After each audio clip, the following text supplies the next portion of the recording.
Paulo, ele cita aqui um gentil Epimênides e o qualifica como profeta, em algumas versões está como poeta. Ele faz algo que em muitas igrejas, se fizer no sermão, o pessoal vai torcer o nariz, né? Não vai descer bem. Citar um pagão, né? Vamos aqui usar uma linguagem corrente para apoiar uma mensagem. O que a gente sabe de Epimênides, né? É profeta ou poeta?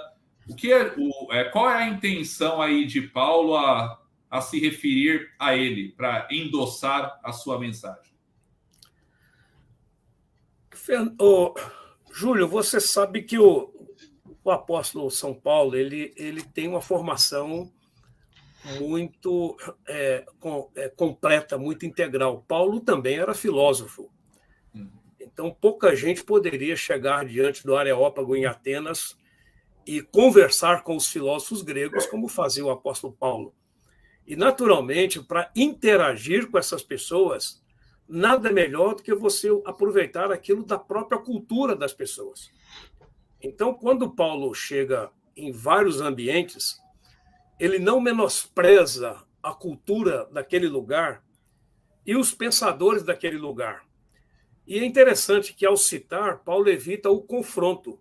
Ele não entra em rota de colisão com essas pessoas. Pelo contrário, vocês conhecem aqui o poeta, e você disse aí, poeta ou profeta, né, que diz isto.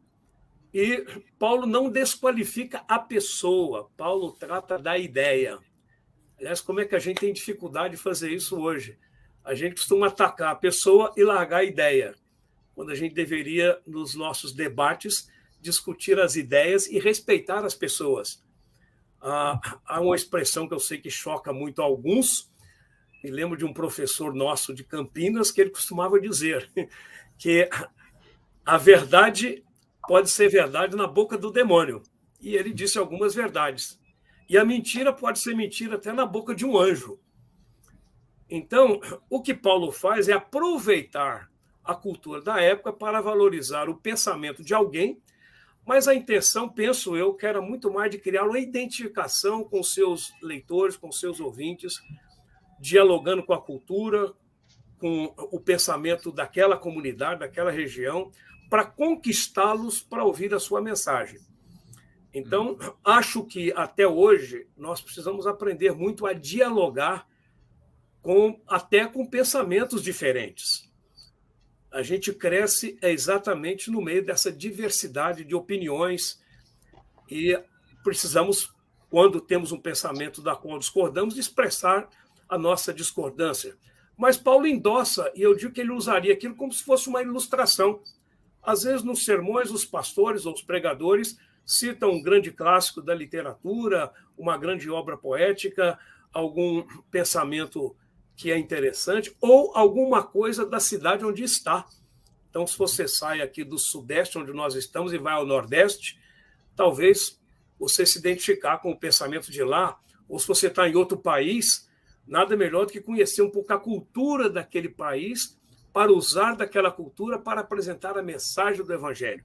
Jesus também fez muito isso, chegar em certos lugares e fazer perguntas. Você pode observar que Jesus dificilmente responde diretamente uma pergunta. A uma pergunta que ele recebe, ele responde com uma outra pergunta para levar o seu interlocutor a pensar e a refletir. Então, Paulo está fazendo isso. Tem um altar ao Deus desconhecido. Queria falar a vocês, é a esse Deus desconhecido que eu adoro. Então, não entrou em choque com toda aquela idolatria reinante na Grécia, que tinha um Deus para cada coisa, mas isso cria uma interação que favorece o diálogo para a apresentação da mensagem. E essa, na minha leitura, é a forma como eu vejo a citação que Paulo faz a um pensador do seu tempo, que deveria ser conhecido dos cretenses. Chulé, né, que eu fiz referência, né, à citação de Paulo sem falar, sem ler a citação, né? Os cretenses são sempre mentirosos, animais ferozes, comilões vadios.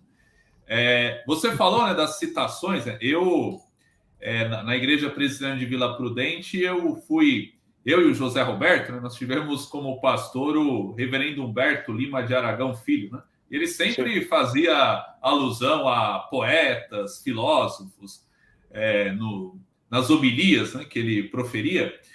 Tinha um repertório aí cultural, tem, né? Um repertório cultural bem vasto, né? Inclusive, eu vejo essa ilustração, a gente pode dizer, o ponto de contato, no louvor musical de algumas igrejas. Eventualmente eu assisto às celebrações da Chácara Primavera, a igreja aí pastoreada pelo Ricardo Agreste, né? E algo assim, que não é usual no meio presbiteriano, né? Às vezes eles cantam uma música da MPB, né? Para fazer ponte, né? Para fazer referência a um tema que vai ser abordado na mensagem.